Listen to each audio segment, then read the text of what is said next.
The desert is a real place. It's dry, it's lonely, and it takes a toll on a person. But there is hope in the desert, a place that will bring refreshment and restoration from the burning heat of life. It's called an oasis.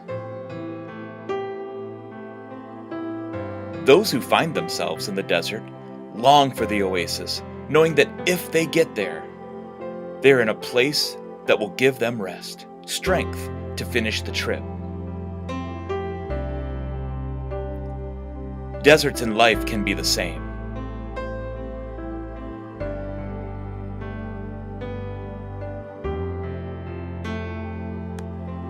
We have failed so many times that there seems to be no way to recover.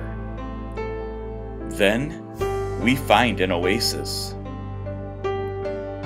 In Adrian, Michigan, found between the murals of Erie Street and Frank Street, there's an oasis for the soul called Damascus Road Ministries. Through the years, stories have been told of hope and changed lives through the love and compassion of Damascus Road supporters, staff, and volunteers for ex-offenders and those who are homeless. Here are a few more who testify to God's goodness through the hard work and the compassion of Damascus Road Ministries. I got kicked out of the mission, and Pastor Steve called Bob one day and asked him if he has an opening until after 30 days that I can move, then I can go back to mission, and Bob said yes. So I stayed here, and I kind of like living here with, Bob shared a lot with me, and I shared a lot with Bob too. And see, with Bob, I looked up to Bob because he's been into prison before, and I've been to prison twice already, and so me and him can relate on that terms, and he helped me out with that, and it's been a struggle for me. Fighting with alcohol addiction and battling back and forth. So I've been here for 5 years now, and I was at rehabilitation for my foot at a community here in town, and when I left there I had no place to go, and they suggested and actually they made the call here for me to come over here to stay, here during the day and then go to the night place.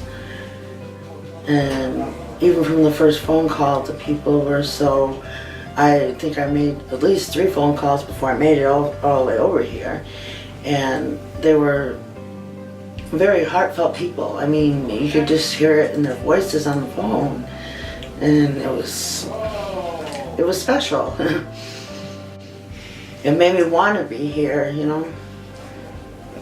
Brother across the street, Josh, me and him got to talking, and we're both musicians. And I told him about my backstory, and he said, well, I know a place where you can go. And I came here, it was just supposed to be for the weekend, until I got some other place to go. And more or less kind of hit it off with everyone, more or less. It just was one of those things that Lori and I both realized that, I fit in here in a way, more better than I have anywhere else in a long time. That over that weekend and the first few days here, I was, intent on getting an ID and getting myself established the best I could, and they recognized it and said, hey, this guy is trying to do something. It was like, so did the court. That's why they cut me loose. They knocked it down to a misdemeanor and gave me a little fine and said, you're trying to change your life. Whereas the system that we're under doesn't have that. So there's a lot of pressure applied to people. And what do? They can't take it, they snap, and they reoffend. That creates another victim, more trauma, and more taxpayer money for jails, etc., etc. Here the attitude is pay it forward, very Christ-like. Sure. Being an offender or being someone who's caught in cycles that are, let's just say, dysfunctional, those cycles are familiar, and any type of change becomes uncomfortable. So people that are here quite often are more apt to be in a dysfunctional cycle and in pain, but it's comfortable, so it's familiar, so you stay there. And when you're pressured to change, the first thing you want to do is rebel against that. Okay? And so subtly, Lori, Toby, subtly held up a mirror and got me to realize myself. Then with Lori, she understands from coming from with the drinking and all that, and she's helped me through that, and she started to be, like I said, like, she's helped me with being my counselor, working through what childhood issues I have with being sexual abuse, physical abuse, and emotional abuse, and it's a rough road going back in memories, and it's hard to deal with, and she's willing to take the time and help me through it. They've all helped me in special ways when I need emotional support. Both the girls, Emma and Lori, are here for me. I go in the office, I'm able to break down, I have my moments, because I'm away from my family and everything, and they'll listen to me, they'll talk to me. Middle of the day, I tell them, I'm having a moment, can you talk, sure, or they're on the phone, give me a minute and I'll get right to you. I got my birth certificate, got my social security card, got my driver's license. After that, I began to be employed here. Then I started to be employed in the community, step by step. And that's what this place provides. And it provides that safety net, so that pressure you don't crack under and blow it, because it's like having a cast taken off of a broken limb. It's still pretty fragile, you know what I mean? So this is a crutch for that. And now my leg is beginning to strengthen, I'm walking without a crutch. But I still know I have people who genuinely care what happens to me tomorrow. And that affects me. I'm sorry, that affects me. No, I'm not sorry for that, it affects me. And I'm working my GED right now too, so if I want to deal with my issues or my problems in the past, I chose to drink. But as far as coming here to Damascus Road, I've seen compassion and I've seen love and the willingness to help other people out, which Lori, Bob, and everybody here does a good job at that. I was at a foster care home. They paid $900 for 1 month. They said they couldn't do it again, so I had to go to Salvation Army. So I came here. I heard about this place and I came here. $200 a month. That's a good deal. If I get $800, I'll save $600. They've helped me with getting help with state help, phone calls, making the phone calls for me. They've helped me get my medication that I need. At night, they make sure that I get back to the night house, and I ride in their van. They've been, like I said, everybody here is just, they're so welcome. You feel welcomed here.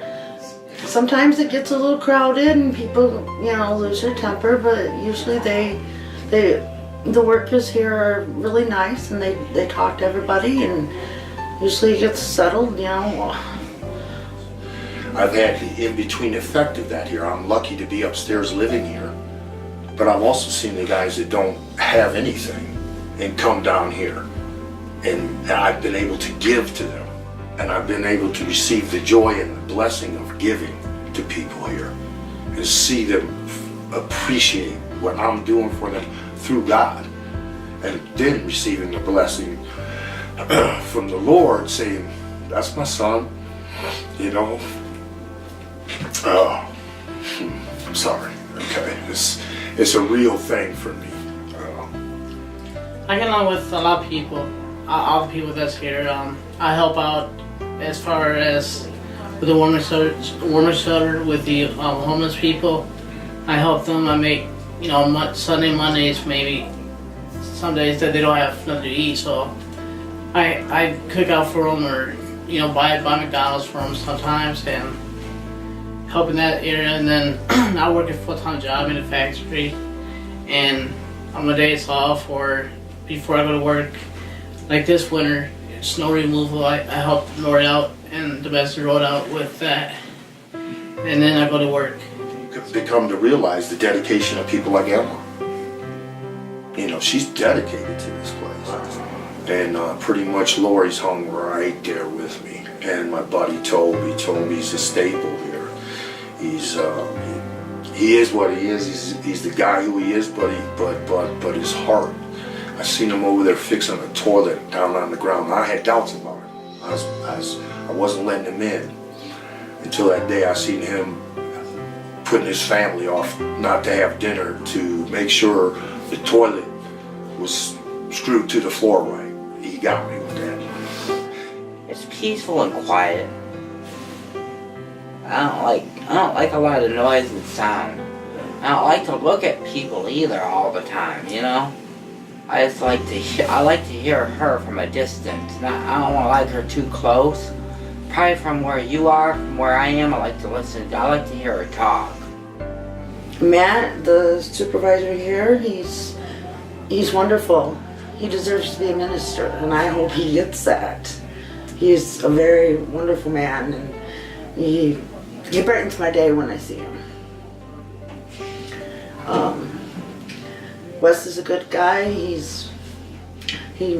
talks to me when we go outside and stuff, and we got the quiet one. Walt's quiet, but he's very nice, and I can get a smile out of him, and that's a good thing. And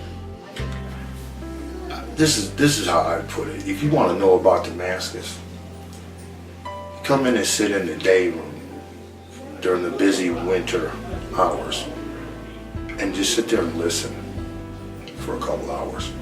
Then you'll realize how vital and important this place is just by listening.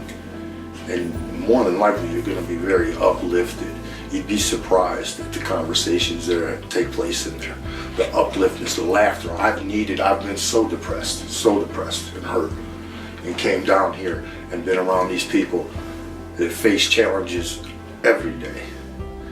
And just come out of here laughing like never before. You know what I mean? Or sometimes just crying. Just like, wow. It's humbling. Well, mostly I'd like to thank God and Jesus, because I know He's involved, always. But for the people who help, and even if it is just money, but they don't have time, and it's okay, because it helps. You know what I mean? That's the reality of the world we live in.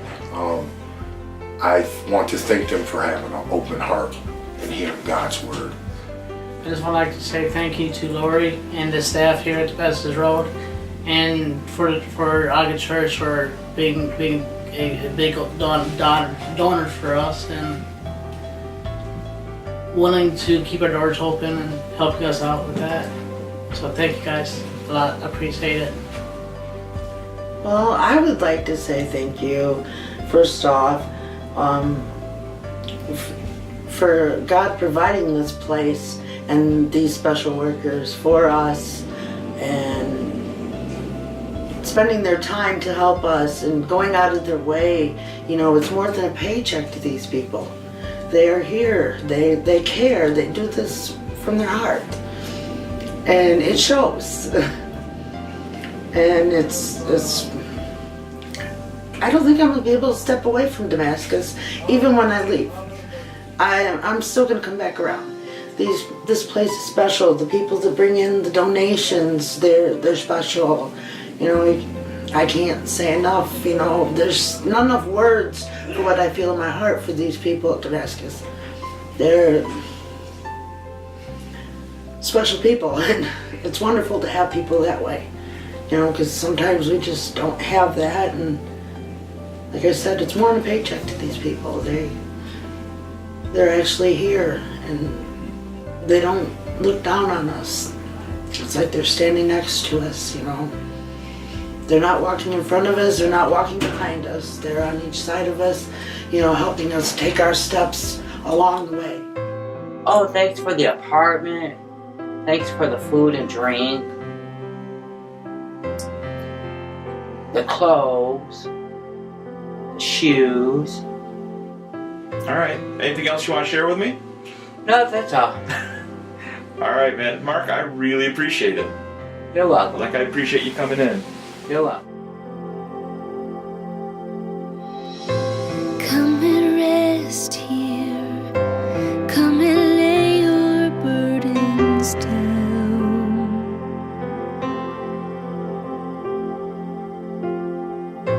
Come and rest here. There is refuge for you now. You'll find His peace and know you're not alone anymore. It's an oasis, man. In an evil place.